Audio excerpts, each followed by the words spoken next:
Hey, everybody. Welcome back to the Dr. Denisha Keating Show. I'm super excited to have Kylie with me today. We're going to be talking about two pretty hard topics. Now, remember, this conversation and this podcast is designed as the table talk conversation, where two friends are coming together to have a conversation to understand the other person. One of the rules, we can't yell, we can't talk over each other, and we can't assume where the other person's at. We have to ask questions. So you're going to be invited as the fly on the wall to listen to this conversations as if we were just sitting at a kitchen table at home. Now, again, these two topics are going to be kind of big, especially someone who's come from foster care and then someone else who has had trauma. So one of the conversations we're going to be talking about is relationships with our parents. How do we not just put up assumptions or get angry and cut them off? When is it the right time to do that? And then the other side of what we're going to talk about is when we're raising our children, we're not raising them in our trauma. They're very different. So how do we see those two things? Go ahead and take it away. I want you to start, and then we're just going to dig in. Yes. Well, thank you so much for having me. I love the platform that you have and the things that you're teaching. And I love the table talk kind of conversation, to just have an organic conversation. So I think I'll start with the parent part of it. Just a few nuggets that I feel like I have been blessed with. So appreciate now that however it happened. So I distinctly remember having a really transformative conversation with my mom at the age of 19. I might have been 20. I'll give it 20. We had this huge breakdown over, I don't even remember what the situation was because it doesn't matter.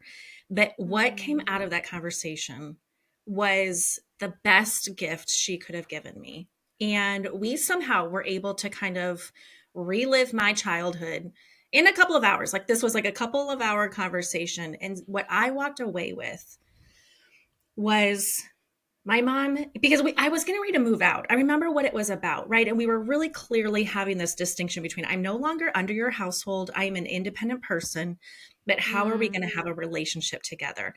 When do you get to have a say? When is this no longer, is this my life or is this our life?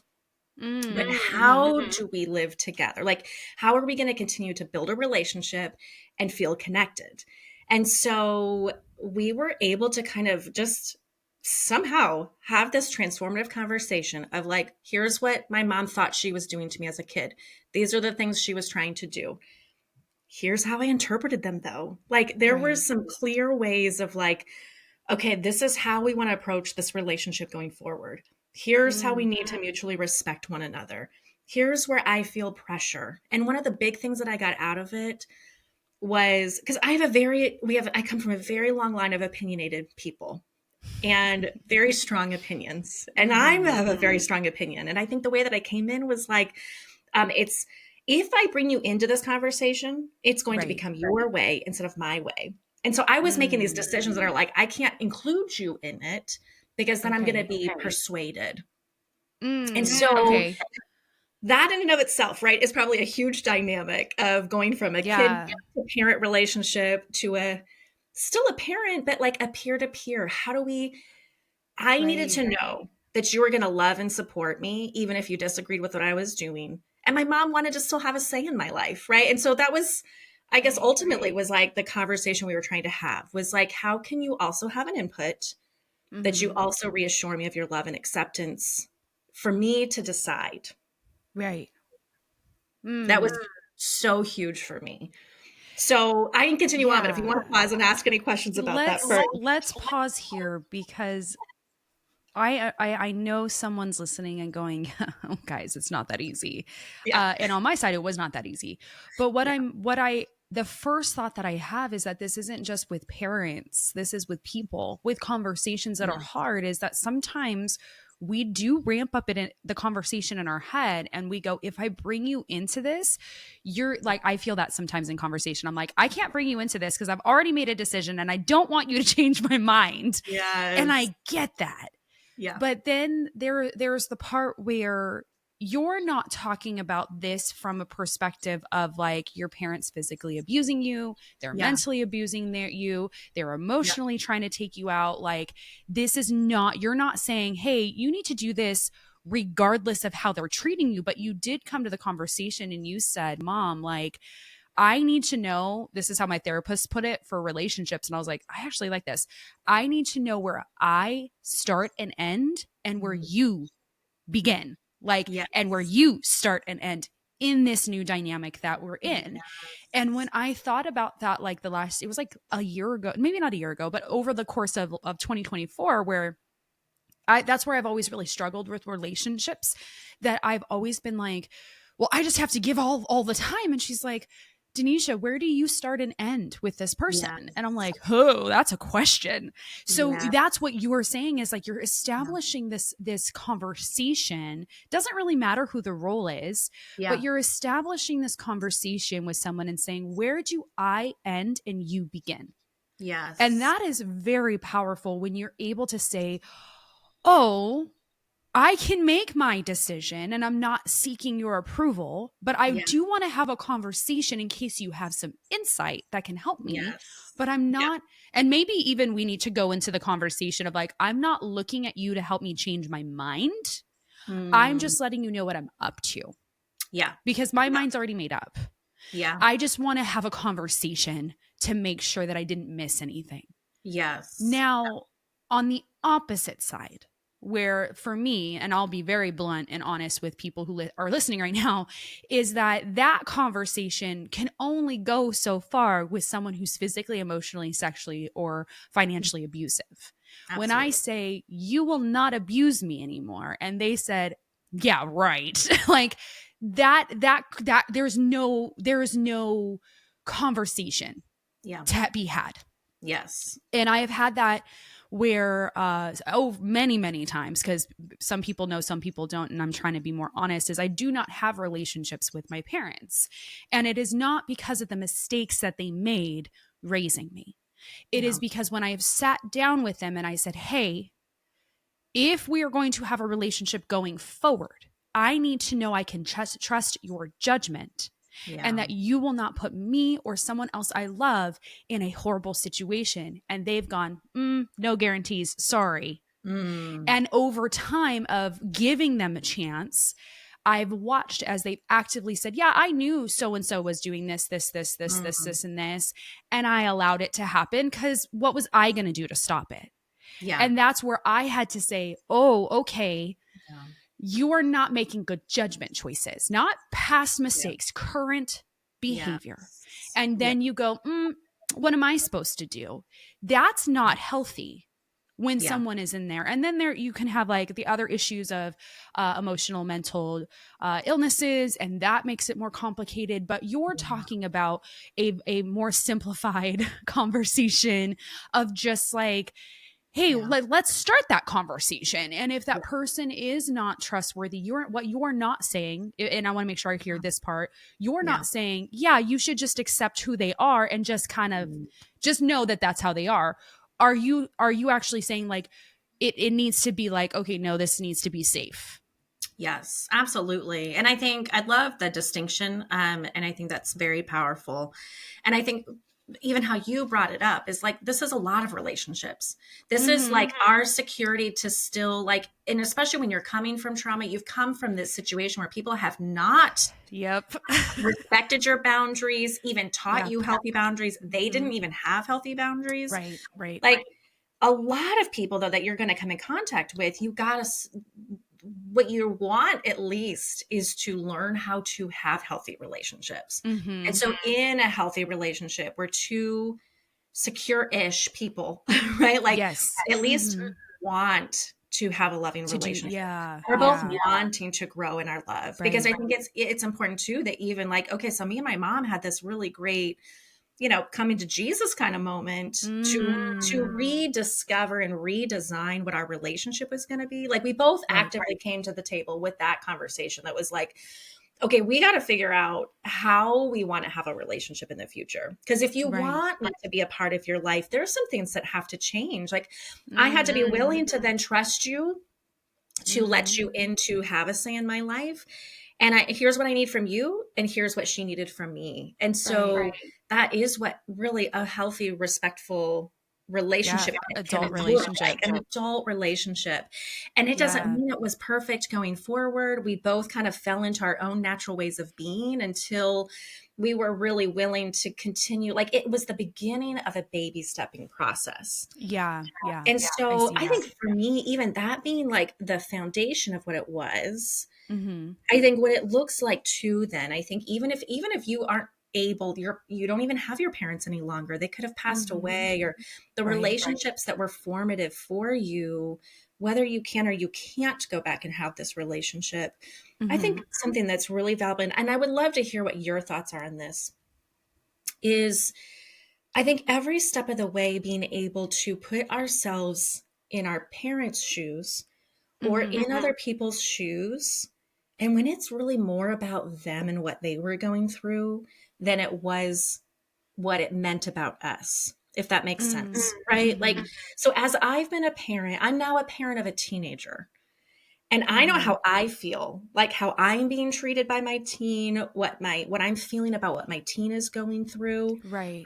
I'm now in a position where I can think like, wow, what was my mom going through when I was 14? When I Mm. was going through all of these things, and I have sexual abuse and like hard Right. stuff that I went through at like 12 to 15. And I'm now in a place where I can say, boy, my mom's a human being. What was she Mm-hmm. going through? Was she going through Yeah. menopause? What was her marriage like at that time? Who was her hurdle, right? Like, what was her emotional, mental, physical state? And I think when Yeah. we can, that brings a lot of freedom when in our original lens, if we don't go back and clean it up and figure out Mm-hmm. where did we end and where did we begin? Mm-hmm. What was I actually responsible for? How did I Right. interpret her actions, whether they Right. were good or not, healthy or unhealthy? Mm-hmm. What did I make it mean about me? What did I make it mean about us? What did I make it Right. mean about what I'm going through? And I think that's what really it allows us to have a lot of freedom and Right. forgiveness and some Yeah. compassion, right? Like Yeah. how would that, so having parents that then were not healthy and couldn't have that relationship with you, how does Right. that land with you? Or what would you see? What would your twist be on that? Or So yeah, so it's different when you have kids, but I raised 5 of my siblings and like I became the legal guardian of them, okay. and that there was a lot of wake up moments of like, oh, maybe this is what drove her crazy. Maybe this is what drove my dad crazy. Maybe this is Yeah. why they were the way that they were. And what I had to take a lot of time to recognize was that there were verbal cues, or not verbal cues, physical cues, like body language that I could read too much into. But then there Mm, were the verbal things that they would say that I was like, oh no, that's actually how you feel. yeah. Saying, I wish you had died. I wish you Mm, weren't here. I wish I would have aborted you. I wish that God would smite you. Like all of those things. I'm like, that they told me how they felt. yeah. But then there were little things, and it wasn't even my parents, but it would be other people where it was just, they would be like, oh, with their face. And maybe they were thinking something totally different, but their face told me that I wasn't accepted by them. And Yeah. that was where I was like, well, now they must hate me. They must wish that same Mhm. thing to me. Yeah. And that kind of helped me realize, like, with other relationships, it wasn't the same thing. And this is where trauma can be re-triggered. I don't really like the word triggered, just because I feel like it's everyone uses it for everything now. It's kind of like the word Yeah. love, where everyone's like, I love this and I love a burger and I love the park and I love this book. And I'm like, does it, if it's not the same level like of love? Yeah. So Yeah. trigger can be something where it really does just kind of bump us a little bit, or it undoes us. Yeah. And I find that for me, what undoes me is when I tell someone something and they go, yeah, well, it could be worse. And I'm like, oh, oh, you are not to be Yeah. trusted. But when Yeah. I tell someone else something and they make that face of like, okay, but Mhm. their facial expression is not like, okay, Denisha, you're lying, but it's more of like, don't, what they're thinking internally has been, when I ask them like, why, what is the face that you're making, what are you thinking? They've Yes. said, I'm trying not to make a face because I'm heartbroken for you. And I'm Mm. like, oh, I literally thought you were like, shut up. Yeah. Like, stop talking, it could have been worse. And they're like, Yes. no, but it was that moment of understanding that not everybody's body language and facial expressions was the Yes. exact same thing. But Yes. something that I learned I've kind of learned over and over again with when I was raising my siblings, I was like, I can understand the emotional outburst of just the yelling and the screaming and the fighting. Yeah. I can't wrap my head around the sexual abuse, emotional abuse, where it's like, now I'm going to make you feel the way that I feel. Yeah. And I do think that is a childlike behavior that can really like that. So what I've learned, let me back up a little bit.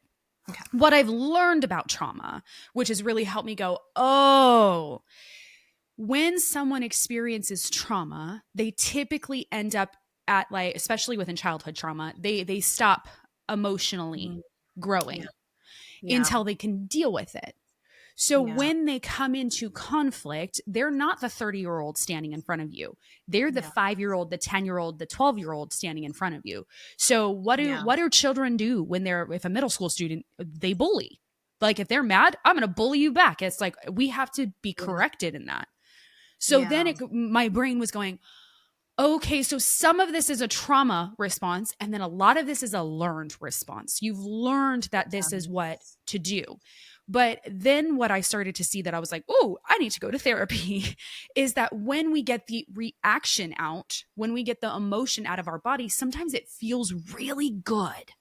Yeah. And we go, oh, I like that. But we don't understand how it hit the person in front of us. Yeah. So it's like if we're not aware that how our trauma impacted us or how we're leading with our trauma, we might just be like, this is just who I am.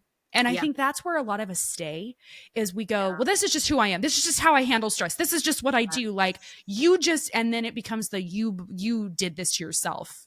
Yeah. If you were just better, if you just did this, this wouldn't have happened, because they don't know where else to put the blame. So I understood that a little bit more. And then I said, I'm not doing that. I'm going to try my best not to do that. And I failed sometimes, and even would go back to my siblings and be like, I'm so sorry. That shouldn't have been the deal. Then I had, my daughter is 2. I had my daughter in 2022. And I kind of sat back and I'm like, I just don't understand how you would justify what has happened as to a child, because you look at this child and you're like, you are so precious. You're just living life. You have no idea what your trauma looks like or what my trauma looks like. You don't know what the panic looks like inside of me. You don't even know that I have these fears and thoughts in my head because you're 2. Yeah. But then I look at her and I'm like, as a daughter, I've understand and I've forgiven. And I've also said that no more for me in my life and no more for my family. I'm not passing this down, and I don't trust your judgment. Because you've actively showed it cannot be trusted. But when I look at my daughter, I go, I just don't understand. But it also, with what you said, like you have a teenager. Teenagers are a little bit different. And I think a lot of people rag on teenagers, which makes me really sad, because teenagers are really cool. It is a hard time that we are teaching them how to be adults, but it is hard because it's like, you're not an adult, you're not a child. So it is that weird, we have all been there. We all have felt this, like this pool of like, well, I'm practically an adult, and it's like, I'm not a child, but people are treating us like children. Still, even I know 24-year-olds, it's like their parent literally just, you're grounded at 24 because you didn't, keep your room clean. And it's like, okay, you're not 10 anymore. So you need to teach them adult things. Like if they're under your roof, totally get that. But grounding a 24-year-old doesn't do the same as it does a 10-year-old. So you need to teach them to be an adult. Don't come at me, people. It's the truth. But there was, so Mayim Bialik, I'm saying her name wrong, but she's on Big Bang Theory, and she's on a couple of other really, really cool things, like, oh my gosh, I want to say the name right. I grew up on this show. Blossom. She was on Jeopardy. She was host of Jeopardy. She was on Young Sheldon for a little bit. She was even in Doogie Howser. Like, she was amazing and is amazing. And she's super smart, but she was on her podcast and she said something that I went, I love this. So she says, as a parent, there is moments that she goes back to her child, because she's like, I don't want to always just go to my child and say, I'm so sorry I did this again and I blew up at you. But what she has gone back and said is like, I haven't been 35 before, and you have not been 13 before, and we're learning new things together. But we've also never been in this situation before. And I sat back and I was like, okay, that's true. Like, you've never been 13 before. You don't know what 13 is like. And that's okay, because your 13 is different than my 13. And that when we were talking about right before we started recording, I was like, what do we want to talk about? And you're like, I would really like to touch on this, like how to not lead with our trauma because our kids don't think the way that we do because of what we've Yeah. experienced. And it could be childhood trauma. It could be a car accident trauma. It could be you lost your Yeah. job trauma. It Yeah. could be you failed a class and then you had depression after that because you were like, I felt like a failure. Like we're bringing all of this knowledge to our Yeah. child who's never experienced this before. Yes. So let's talk and jump into that because I feel like it's naturally going to that. And I'm like, it's time. So if you have any thoughts about what we just said or talked about, and then like lead into that next thing, I would love to talk about that. Yeah, for sure. Yeah, I think, well, even so, the value of doing that work to sort of clean up your past, whether it was traumatic or not, and also being able to really separate out where you begin and where you end in this other person is so invaluable. And it comes through time, right? Like I think it's also like it's not gonna it's not a one and done. There's usually like a big initiator, right? Where we kind of just have this breakdown and we have to face it, which would be the conversation that me and my mom had. But it was the starting point of lots of conversations, right? I'm a one and done kind of person. I'm like, I don't want to have this conversation again, but that's not how relationships work. And I'm like, I know my goal was always like, okay, let's get everything we can out of this so we can never experience it again. Right. We call that, have you heard it's the tornado conversation where you're like, and throw it all at somebody. And someone's like, whoa, it's like, you can't come to a fight like that. Yeah. And when I learned that, I was very shocked that like, I was like, that's not how you fight. And I was like, that's how I fight. That's how my family fights. That's how generations fight. One shot, you do it all. And that's actually not good because it's not a conversation. So I love that you said it's the beginning. It's the beginning. To start over and over again. And that can be hard. Yes, it can. So I would say just even some practicals to then where it got me to this second part of this conversation that we want to have, I think there was an agreement that we are both safe, healthy people. And we want to have a good relationship. We're both committed to having a good relationship. We both don't know. We've never been this kind of a relationship before. So I think that is so key. Like being able to acknowledge like, this is my first time having a 15-year-old and this is my first time being 41, right? Like we're both going through changes. So much freedom comes in that kind of a conversation. And I think what's really valuable is that even though, I would say I come from a very highly functioning, pretty healthy family. Even still, there's conflict, there's hurt feelings, there's weaknesses. So just to bring some like feeling that like, just because it was horrid, like it doesn't mean that you could have escaped the majority of this conflict of relationships, right? Like relationships just are messy, even amongst the healthiest, right? Yeah. So I think even something that was really valuable for me is, so I was sexually abused by an older family friend. It came out like a year after we had to go to court. Like there was like, everybody knew, all of it exposed. I got counseling, like as best as it could have gone. Like I feel super grateful. But even then, I think something that I needed to do 15, 20 years later, there were a few conversations that I remember me and my mom having, and it didn't sit well with me. And so they lived like 2 hours from where I lived. I had children at that time. And I called them up and I was like, I need to come and we need to have this conversation face to face. Like I need to relive.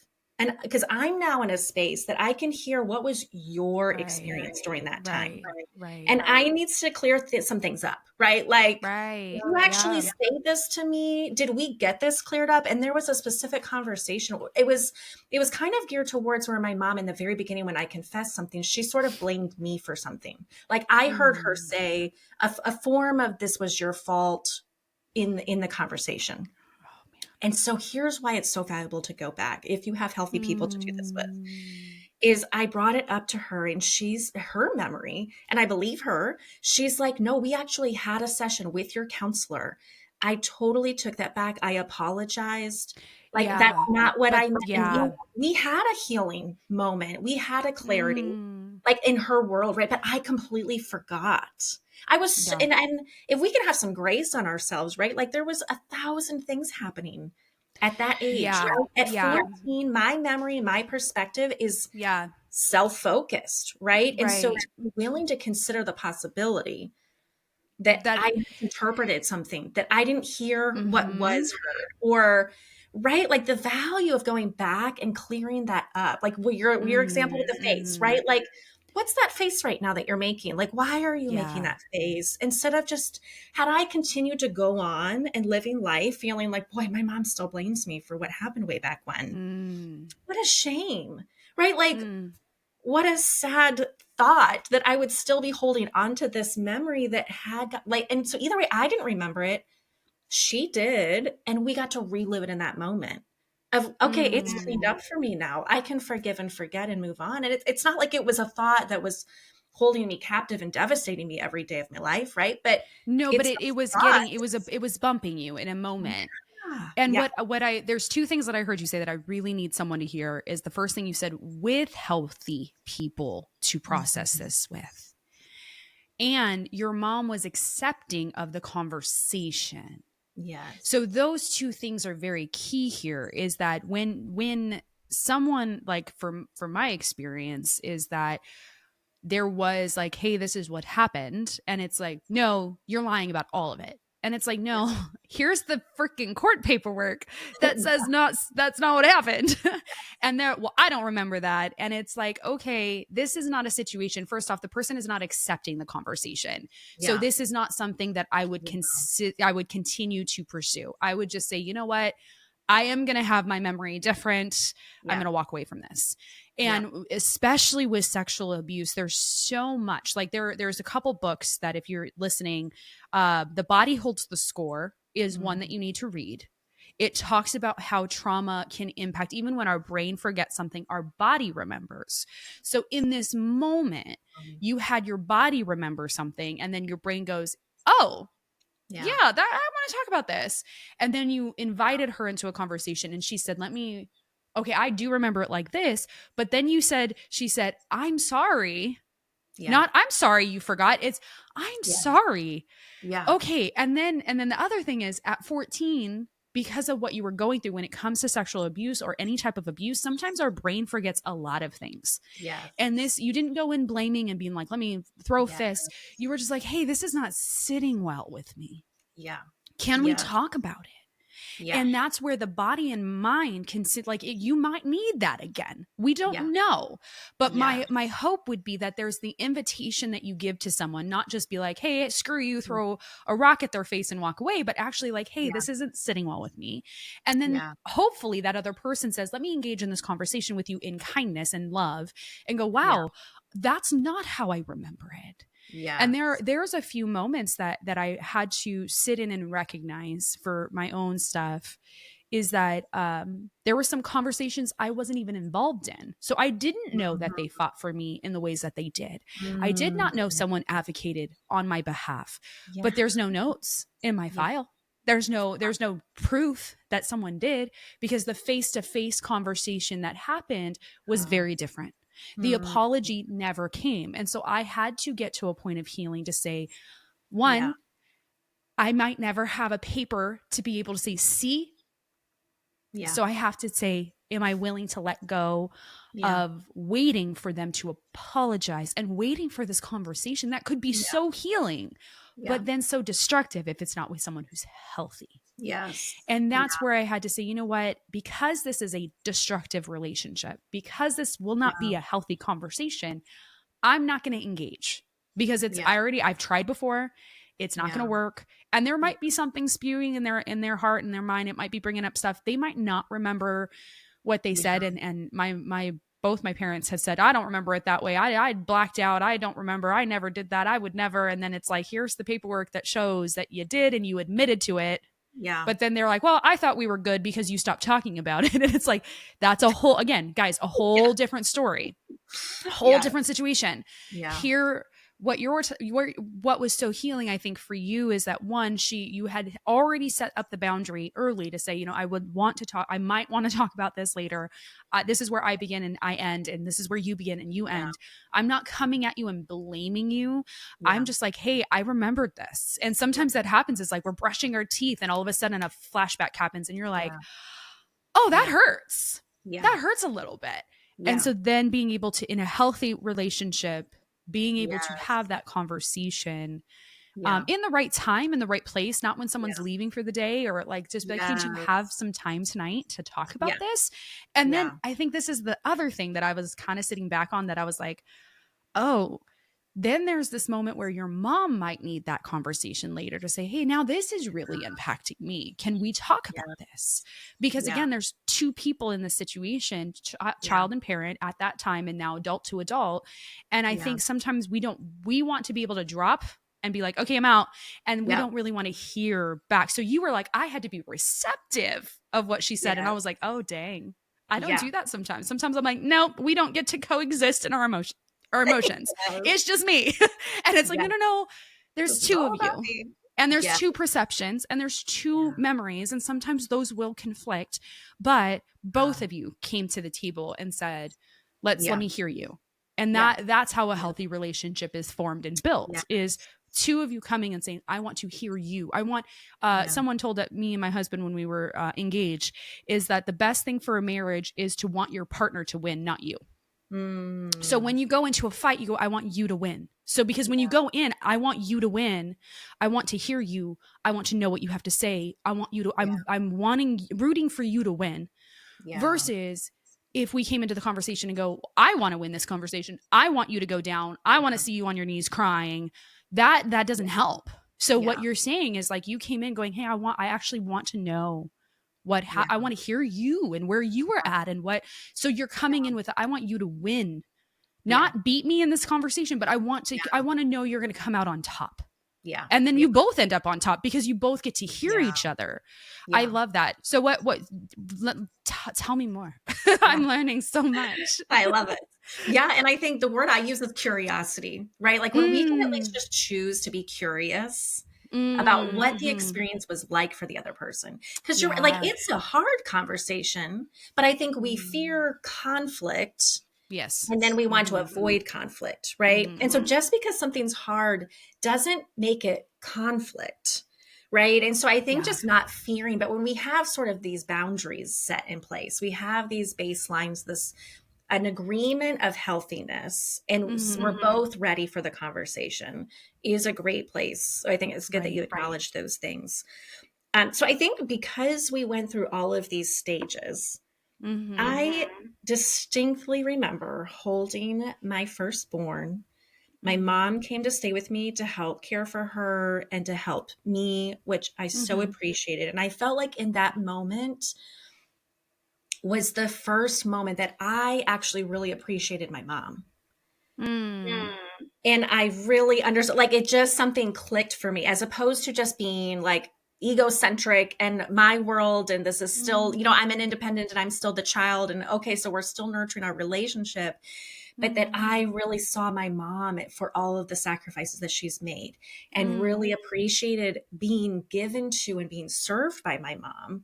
And so I entered parenthood holding my little one and just looking at her and saying, okay, I can hang in there. You're not going to appreciate me until you're grown, or maybe until you have your own. Like I intentionally went in, and it is those moments which I hear like you sharing with your daughter, just the heartbreaking experience that you're like, how could any parent be so vile and so messed up to hurt innocent, loving humans that deserve value and didn't deserve that kind of treatment, right? And you're like, I don't understand how that could possibly happen. But what I want in the coaching that I do for people is to really own that it says so much more about them than it does about us. Right. And to break that chain, right? Because as children and as we're being raised, we're so quick to make it mean something bad about me. Like, I'm not good enough. I'm not valuable. If I were different, this wouldn't have happened. Right. right? And it's almost like Mm-hmm. you had nothing to do with this except Yeah. being an innocent bystander, right? And so correct me if any of that is like crossing the line for No, your you're good. experience, Yeah. but man, Yeah. And yeah, so I'll that's just something go that ahead. go ahead. Well, so I was going to say, so in that moment, right? So with all of that, of what I got to grow into with my mom Mhm. before I Mhm. became a parent, then becoming a parent, it set me up to very intentionally. I don't know how this happened, but it's so real to me that I went in deliberately saying, okay, my child is not going to have the same extremes of likes and dislikes that I had. Right. She is not me. I'm going to I'm going to be impacted by my Yeah. upbringing, and I will bring some weaknesses and strengths into the story. But I really wanted to let my daughter be her. She's not Mhm. like, because it's really clear we can look Right. back at our childhood and say, oh my gosh, I loved this. I'm definitely bringing this into my parenting. Or I hated this. I will never do this for my kids, right? Like we kind of do this Yeah. opposite extreme Right. situation.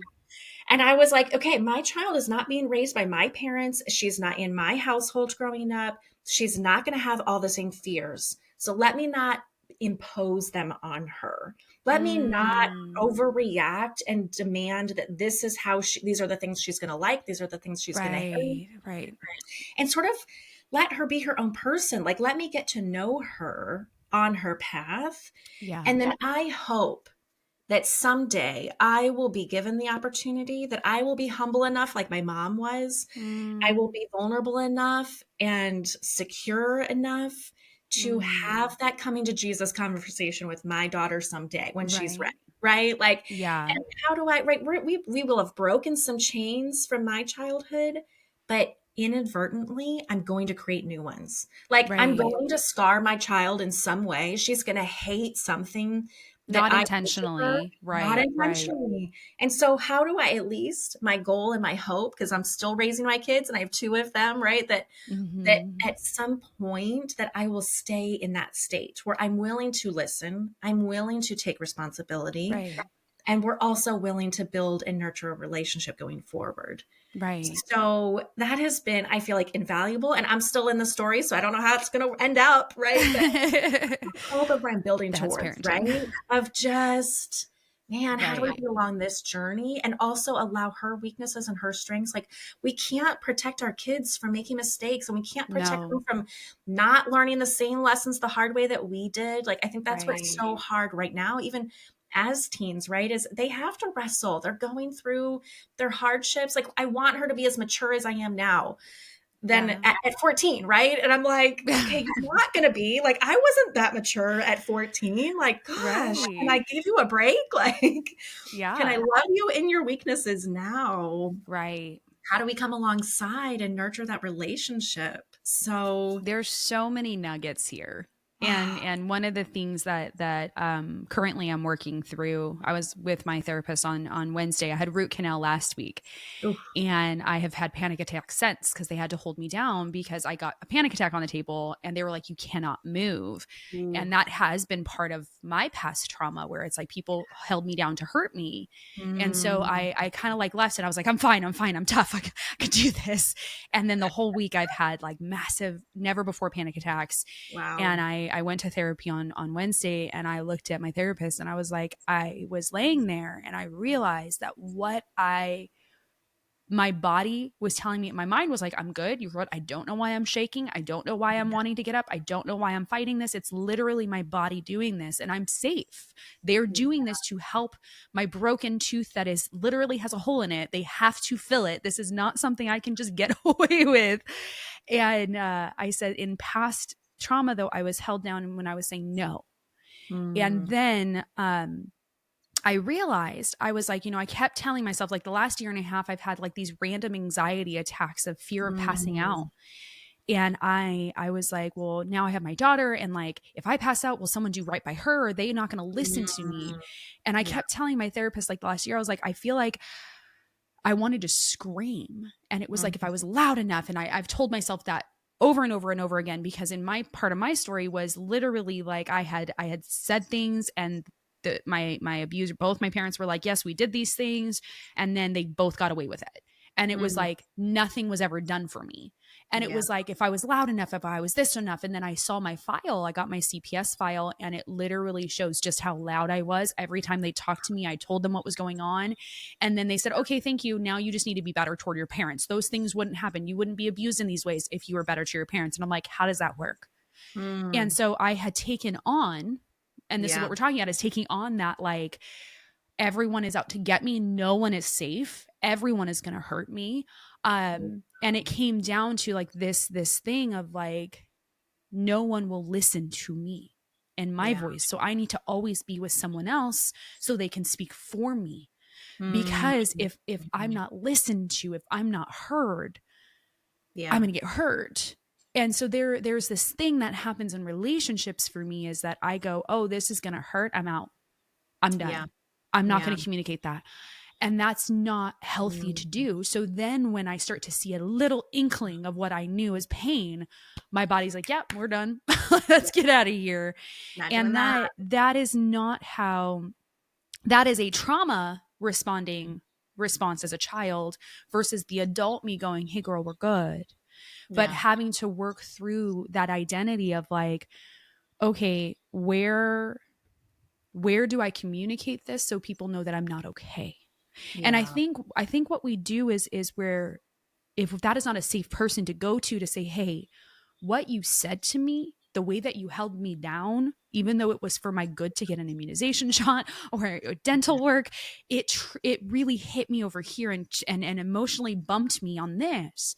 And I was telling my husband, I was like, I don't want to guard Harper's life, my daughter's life, so hard that she can't live, because she's not me. Like, that's why, like, she's an empath. She feels what I feel. And I'm like, okay, instead of me being like, I have to protect every hurt that could come her way, I told him, I said, I need to teach, because I know what this feels like. I'm an empath. I literally feel people's emotion, that I need to teach her how to put up boundaries. Yeah. And I told that to my therapist, and she goes, Denisha, that's such a big thing, because most people would say, now I have to put her in a bubble.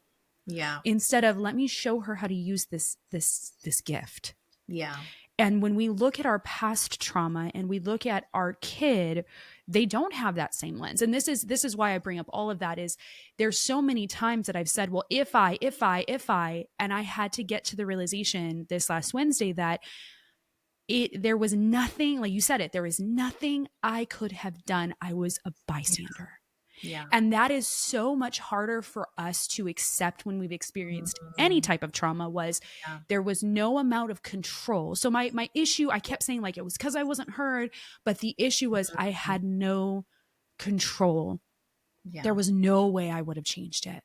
Yeah. No matter what I said, done, thought. But also the other part is this knowledge of 35, Denisha, I didn't have that at 15, 13, 8, 2.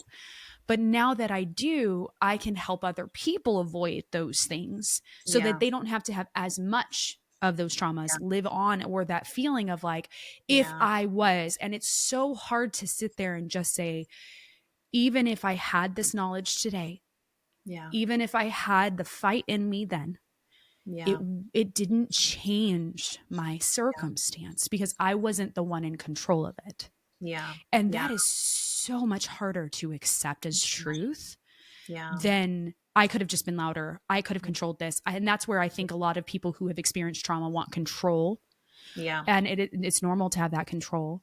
But it is so true. Like you said, like you cannot pass this to your child. Like you have to say, you are you today. And like, I might have some of you might have 2 kids who are 13 or have 11 and 10, and you've done 10 with the first one, but not 10 with the second one. They're different kids. They are. So we have to look at both of them and say, you are a different 11-year-old.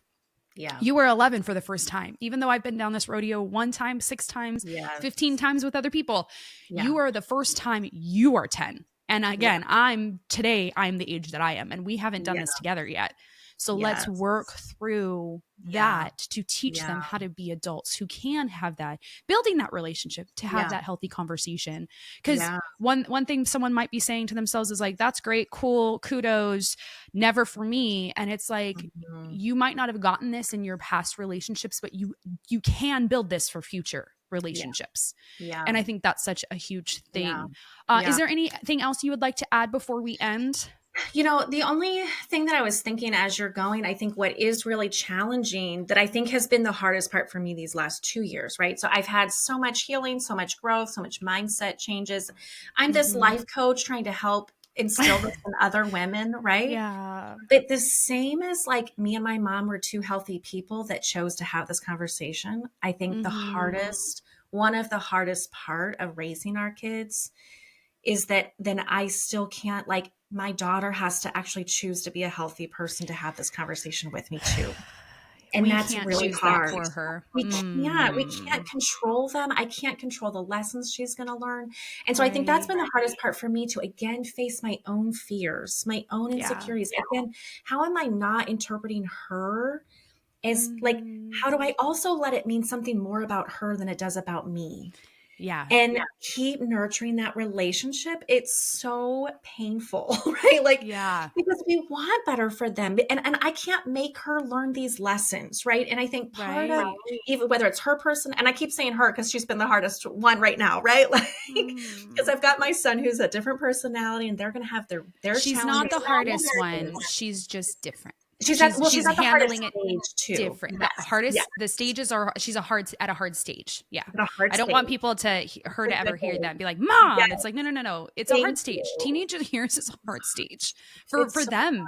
And hard. it just is. Yeah. And you're like, these are the things that I don't want you don't want to hear what I have to say right now, right? Like she has to be ready to even hear the things. And so how do I speak differently so she can hear me, right? It's kind of like, how do we keep, again, seeing and recognizing our kids for who they are? Right. What do they need? But also, I got to have my own life mask on, right? Like I've got to put my oxygen mask on and take care of me. So that's been the thing that's kept me afloat in these last two like hard transition years has been like, what is really honoring to me and honoring to you, and being faithful enough to keep the hope that as she matures and as I mature, that we will still be nurturing a relationship for the future. Whatever she chooses or doesn't choose to go through, and our other, like all of our kids have to go down their path, and so it's not for the weary, for sure. It's not one and done. And I think that just if we're recapping and ending on this is all of us need to get to a point of understanding where we start and end and where they begin. And with anybody, they have to choose that for themselves. And that's really hard sometimes to sit back and say, this is a choice that you're making. I have guided you. I've given you the rails. I'm not giving you perfection, but I'm giving you honest feedback. And that is something that you will either choose to do or not choose to do. But as a parent and or person, one of the biggest things I've learned is that what others do is not a reflection of me. That's a reflection of them. What I do is a reflection of me. And I have always conflated those two. Thank you so much for joining us on the show today. This was really good. If you guys have questions, please comment. You guys can reach out. Make sure to like and subscribe, as well as make sure you turn on the notifications so that way you can get the notifications of the show. Thank you so much for joining us. You guys have a wonderful day. Thank you.